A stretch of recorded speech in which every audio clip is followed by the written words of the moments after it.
Whenever I happen to see a comment that I think warrants a reply, because they asked a good and reasonable question, or because the question reveals a point of confusion that I think could be clarified, it should be addressed, then I want to engage with them, but it's pointless to do that in the YouTube comments anymore because YouTube no longer does notifications, at least not for me.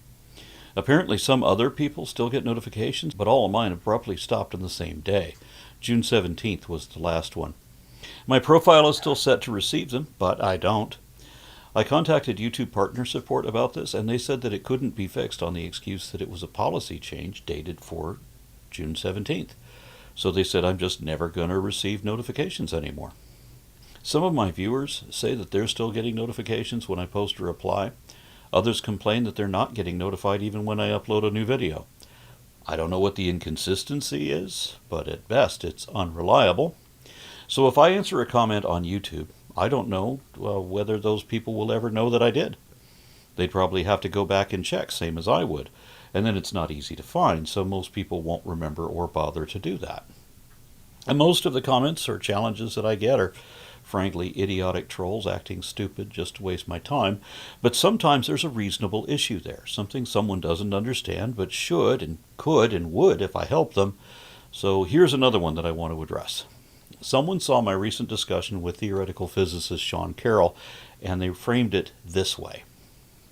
Physicist: we don't know, we don't know, we don't know. Atheist: God does not exist. What is the logic behind that? The physicist himself says that he doesn't know where everything came from, or how, or why. So how do atheists claim to know the answer? And what do they base it on? Whoever this is, they obviously haven't been watching my videos. They haven't heard me explain all these things before. But that doesn't mean that they shouldn't hear it now. If you've seen even a few of my videos, and you've heard all this before, but there are probably several people watching this video that haven't seen any of my others, and if they agree with this guy, then they should probably hear this too. So what is the logic behind that, you ask? Well, I'll be happy to explain that to you, but there are several misunderstandings to correct before I do. First of all, that's not what's happening. The physicist in this case is both a scientist and an atheist, one person, not two, and he is not making either of those arguments. The atheist physicist did not say that we don't know where everything came from. Instead, he said that according to classical physics, that would be the singularity. Well, sort of. That's the simplest way to summarize it, I think. And he said that the singularity may have come from a prior version of our universe. Nor did the atheist physicist say there is no God. Instead, he said there is still no good reason to believe in a God because he was addressing a claim made by creationist Stephen Meyer, who failed to make his case. Meyer said that physicists had determined that the universe had a definite beginning, which was Meyer's excuse to say, therefore God. But even if the universe did have a definite beginning, that still wouldn't be the evidence for God that Meyer said it was, because one, there's several other potential explanations. Two, they're all better explanations, because three, saying that God did it isn't an explanation at all, because it literally doesn't explain anything. What happened here? God did it. What did he do? His magic. How did he do it? It was a miracle. Well, what are miracles? Magic. What the atheist physicist did say was that while everything apparently came from cosmic inflation, we can't yet be sure what happened before that. That's a very different statement. Believers will confidently shout from the mountaintops that their God was the first cause, but that's because faith is all about pretending to know things no one even can know. But in every other application outside of religion, that would be called lying. Only in religion are lies relabeled as revealed truth. And when we ask, how did this happen? Honest people will show what they know and admit what they don't. Dishonest folks pretend as if the experts don't really know what they do, so that make-believers can pretend as if they know what they don't. That's what Stephen Meyer was doing when he claimed evidence that that the universe had a definite beginning, therefore God. And whenever we know that something happened, but we don't know exactly how it happened, then superstitious minds are inclined to assume magic of some kind, and the kind that creationists usually blame is God magic, also known as miracles. Magical miracles, miraculous magic, they're both the same thing. When a god does magic, we call it a miracle. Saying, I don't know, it must have been magic, is the same as saying, we don't know, therefore God. We call that the God of the gaps fallacy, meaning that it is an illogical and thus invalid argument. Arguments are not evidence, especially not when they are fallacious. More importantly, the fact is that physicists have not determined there to be a definite beginning to the universe, so Meyer has no evidence, no arguments, and no reason to say, therefore, God. We don't have scientists saying that we don't know what it is, we don't know what happened, but we know there is no God. One, because whatever is unsupported by evidence doesn't warrant serious consideration, so there's no reason to even bring up a God. And two, because the things we don't know must conform to what we do know. And everything we know goes against biblical creationism. Even if there really was a God, that wouldn't change the fact that we are evolving apes, and that all of the scriptures of every religion are just man-made mythology with no significant truth to any of it, with most of these myths being already substantially disproved. What creationists are claiming is not even possibly true. There's no precedent or parallel or verified phenomenon indicating that a God is even a possibility to consider. Believers are just asserting baseless, unsupported absurdities for no good reason. And in this instance, in discussing the Big Bang and what might have come before that, it's not even an issue of atheism, because even if the physicists believed in a God, science is still limited to natural explanations, things that we can test and either confirm or disprove, or at least support and disprove, and you can't do that with the supernatural. And that's why scientists cannot declare a God, even if they want to pretend as if there is one. You can't say that they don't know what happened, therefore God. That would be the God of the gaps fallacy, pretending as if whatever is unexplained by science is explained by the supernatural, such that the unknown is treated as the known. We don't know how this happened translates into, I know it happened by magic. You may say that you don't believe in magic, but if you believe in blessings and curses, those are both magical enchantments. As is the fact that the Jewish myth of creation has God creating Adam as a golem spell, ancient Jewish magic. The Bible is full of magic. Necromancy, forecasting, potions, transformation, faith healing. There's even an elemental spell in Leviticus 14. You believe in incantations, too, if you believe what the Bible says about God speaking things into existence that did not exist. I read that there's a phrase in Aramaic, the language that Jesus spoke, which has been translated or rather interpreted to mean, I create as I speak, specifically in reference to God speaking things into being. And the pronunciation of this phrase is abracadabra, or in the modern vernacular, abracadabra. Thus, God says abracadabra and everything poofs out of nothing. So creationists are the ones who believe that everything came from nothing, creation ex nihilo. But I don't believe that anything came from nothing, and I don't know any cosmologist who believes that either, despite the fact that creationists accuse us every day of believing what only they believe, like they're projecting their own faults onto us, faults we do not have and will not share. Believers pretend as if scientists believe things on faith, too, when we absolutely do not. As the famous physicist Richard Feynman put it, faith is a culture of belief. Science is a culture of doubt. There is also a problem with absolutes, where the wanna pretenders claim to be absolutely certain about things that they don't know anything at all about, even when we can prove that they're wrong. Whereas the science-minded only tentatively accept an indicated position provisionally, only so long as that conclusion is supported by the facts as we understand them. Otherwise, we are able to weigh multiple hypotheses at once without necessarily rejecting or committing to any of them. And when we accept one over another, we are ready to change our minds the moment we find out that our data is inaccurate or that the facts don't really warrant that conclusion.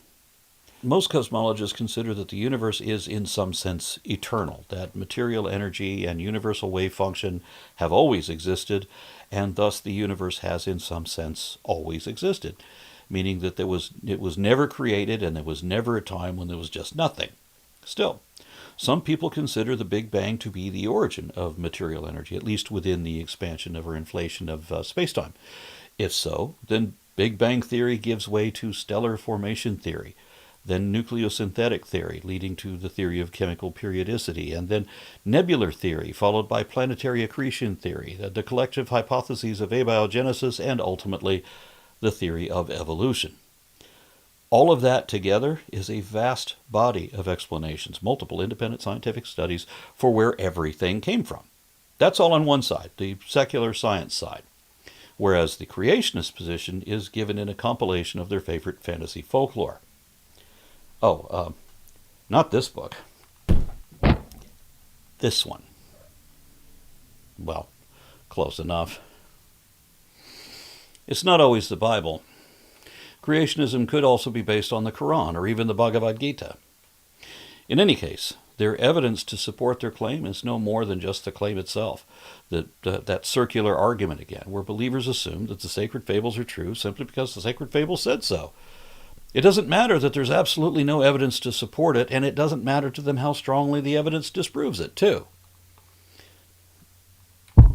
The problem there is that it is an argument from authority. We either base our tentative understanding on reason, which relies on indicative evidence, or at least sound logic, or we make believe on faith, which is unreasonable, illogical, irrational, emotional, ultimately and invariably inherently dishonest, and typically relies on an erroneous assumption of authority, in which case believers consider that their imagined authority is infallible. They simply assume that their authority is right, even when there is no reason to believe that, and that it is still right even when the evidence proves that it isn't. That's how faith defies reason. Every modern scientific theory is supported by physics and a collection of other fields of study, and we can show that they reasonably account for a vast amount of data. Still, religious believers will reject all of that because of a fallacious appeal to consequences, or on the excuse that they don't like it or they don't understand it, which would be the argument from incredulity fallacy, or simply because they don't want to believe that. They would rather make believe something else instead. But it doesn't matter what we want to believe. All that matters is why we believe it, or more precisely, what is the reason, the evidence and logic that led us to this conclusion. Creationism has no evidence, none whatsoever. Even among believing Christians, biblical creationism still isn't supported. In fact, even Christian biologists admit that Adam and Eve are genetically impossible and do not fit the evidence, that the Garden of Eden is an entirely metaphorical fable with a moral, but with not even a kernel of literal historical truth to it whatsoever. Likewise, we know that the Tower of Babel is another fanciful fable that did not really happen. Even rabbinical scholars have admitted that the Exodus did not happen the way the Bible describes, if it happened at all. And Bible historians now say that they've given up on Moses ever being a real person. And we know for absolutely certain that the global flood of Noah's Ark never happened either. We know that this tale is an adaptation of elder Mesopotamian mythology based on a real flood of the Euphrates River at Shuruppak around 2900 BCE, and that all of the rest of that is just exaggeration, enhancement, and embellishment from elder mythologies many centuries older than even the religion of Judaism, making them older than your God. Likewise, not only is there absolutely no actual factual evidence for God, nor any logically valid arguments for God either, but there's plenty of both against. Enough that when believers dishonestly and irrationally assert that their God is, we are logically justified in our reply that there is no God, because your argument is invalid for all these reasons. Of course, religious apologists will take or make any excuse. They'll say that existence exists, therefore God, and that 2 + 2 = 4, therefore God. I've actually heard apologists make both of those exact arguments in live debates. But we are going to need a little bit more than that, because if there is a God, then 2 + 2 would still equal 4, and we still exist regardless whether a God does or not. Don't just assume your conclusion. That would be the question-begging fallacy, which is ubiquitous throughout all religious faiths. That's what they're all based on. But regarding the origin of anything, or in this case everything, then we have the fact to be explained. And then we have to weigh all the potential explanations to see which of them are the best supported by the most reliable evidence. When it comes to scientific theories, you can't replace something that works with nothing that doesn't. That's why they still teach Bohr's and Dalton's models of the atom, even though we know that neither one of those is completely accurate. We teach them because both of them are accurate enough in different ways to have practical application, like in stoichiometry, for example. Thus, any proponent of divine design, also known as creationism, must counter all of these collective theories that I just listed with an alternative theory of a magic invisible man, something like a genie, who spoke everything out of nothing, fully formed and already at its current level of integration and complexity. In order to challenge and depose any scientific theory, you need to come up with another theory, one which is just as well supported by the facts and that withstands rigorous scrutiny and critical analysis, which means that you can't believe it on faith, because that is the opposite of science. And it's got to account for all the same data even better than existing theories do, while also explaining more of the data than existing theories can. Beyond that, your alternative theory also has to make predictions that can be tested experimentally and potentially falsified if it happens to be wrong on any critical point. To flesh that out a bit so that you can better understand it, evolution is one of the most robust, best supported, and most verifiable of all scientific theories, right up there with atomic theory. Evolution is even better understood than the theory of gravity. Now, why is that relevant here? Well, Newton came up with the initial theory of gravity, a body of knowledge, in this case mathematical laws within a particular field of study, which is what a scientific theory is. A body of knowledge with profound predictive and explanative power. But Newtonian gravity didn't always work. There are things going on in the solar system that shouldn't happen because Newtonian gravity couldn't account for it. Einstein's theory of relativity worked like a patch to enhance the theory of gravity, which then became known as classical physics. And while Einstein's relativity was able to account for things that Newtonian gravity could not, there are things going on in the cosmos that shouldn't happen according to classical physics. Now we know that we should be looking at quantum physics. A quantum theory of gravity could account for everything and might even possibly eliminate the notion of a singularity, since that is merely the point where classical physics breaks down. But no one yet has devised a quantum theory of gravity. As I understand it, that's the next big thing that physicists are trying to figure out. As for the theory of evolution, we got that down pretty well. With virtually all of the biological mechanisms, physical and molecular data, including literally tons of fossil evidence, like thousands of transitional forms, plus a handful of natural laws specific to evolution, and even direct observation of speciation in real time, enough to know that we got this. We are definitely on the right track here. There's not that much to figure out, not like there is with the theory of gravity. Now, the core definition of creationism is a rejection of evolution specifically, in whole or in part, and more generally, a rejection of methodological naturalism in order to allow for supernatural explanations, i.e. magic, as described in the sacred fables. All scientific postulations must have a basis in fact. For example, the Big Bang has galactic redshift indicating cosmic expansion, meaning that the universe is getting bigger over time as space is expanding. Which means that if we were to run time in reverse, then the universe would be getting smaller, up to a point. The emerging theory of cosmogony based on galactic redshift also predicted and later confirmed cosmic microwave background radiation. But the fable of creation, cited in your favorite fantasy folklore, doesn't have a basis in anything except storytellers making up tall tales. And many of the legendary stories in the Bible directly contradict known history. Creationism is a religious belief and a rejection of reality. It doesn't make testable predictions, only claims of prophecies that never really came true or that were never declared to be prophecies until after they were supposedly fulfilled. So there's no way to test that belief. There's no evidence to show that it's true, and no condition or circumstance that believers would accept to prove it wrong. It has to be falsifiable too, meaning that we have to be able to figure out a way to show that it's wrong, if it is. If physicists ever figure out a workable quantum theory of gravity, then that might significantly change their understanding of the Big Bang, potentially even eliminating the concept of a singularity.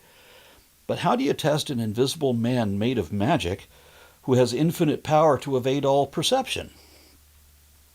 So we use logic instead, which is something religion can't do, because every logical fallacy has been used as an argument for God, and every argument for God is a logical fallacy. But try to look at this logically. If there really was a God, then there wouldn't be thousands of religions killing each other over theological differences, damning each other with different forms of hell, which still wouldn't exist even if a God did, because no being worthy of worship would allow such a grotesque and vindictive injustice. And many of these religions pretend to be the only ones with the absolute truth. But if God was the truth, then why are all the various scriptures full of already falsified fairy tales, And why does every religious apologist have to knowingly lie for a living? Why is it that even if you could gather every religion together, not only could none of them show that they're any more accurate than every other faith, but all of them combined can't even show that there's a there there, that there even is a supernatural at all? I've spoken with several experts about this, and they say that there is no support for mind-body dualism.